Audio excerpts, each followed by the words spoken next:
নেমেই অনেকে ছিল, ওটা আমার প্রথম একটা অনুভব হলো একটা। তো খুব মজা পেয়েছি, খুব মজা পেয়েছি আমি। প্রচণ্ড আমি অনেক আনন্দ পেয়েছি। ছবি বানায় সেটা কমপ্লিটলি নিজের টাকা পয়সা লাগিয়ে সো সেটাকে মানে সম্মান দেওয়া হয় না। আর সেটা যে কোনো একটা ইন্ডাস্ট্রির জন্য খুবই দুঃখজনক ব্যাপার। তো এটা তো করা উচিত নয়, আর একদমই উচিত নয়। আর যারা ওটাকে সাপোর্টও করা উচিত নয়, মানে কারোর কাছে যদি সেটা লিঙ্কটা পৌঁছে থাকে সেটা তো শেয়ার করা উচিতই নয় একদম।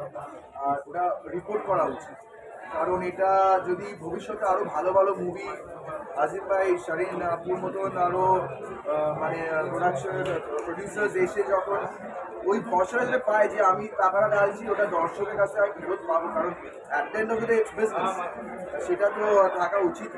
তাহলেই তো এগোবে ইন্ডাস্ট্রি। আমাদের দেশে বর্তমানে আপনাকে সবাই বলে যে সাকিব খানের জিল, বিষয়টা এনজয় করেন কিনা? শাকিব খানের জিল্লু? আমি তো আরিয়ান মির্জার জিল্লু।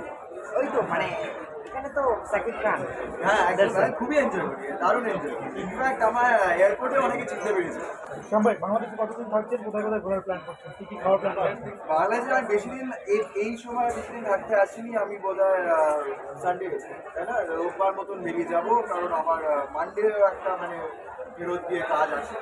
তো আবার আসবো, আবার আসবো।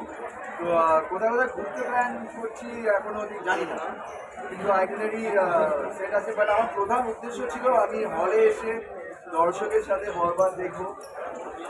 সেটা থ্যাংক ইউ আজিম ভাই আর জাহিদ ম্যাম হচ্ছে এটা, কারণ আমি ক্লিপস দেখছি সোশ্যাল মিডিয়াতে, অনেক কিছু দেখছি, কিন্তু ওই এক্সপিরিয়েন্সটা পাচ্ছি না।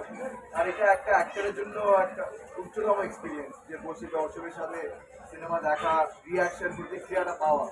তো সেটা হবে খুব তাড়াতাড়ি। আমরা একটু আজিম ভাই এবং শারিন আপার কাছে জানতে চাই আসলে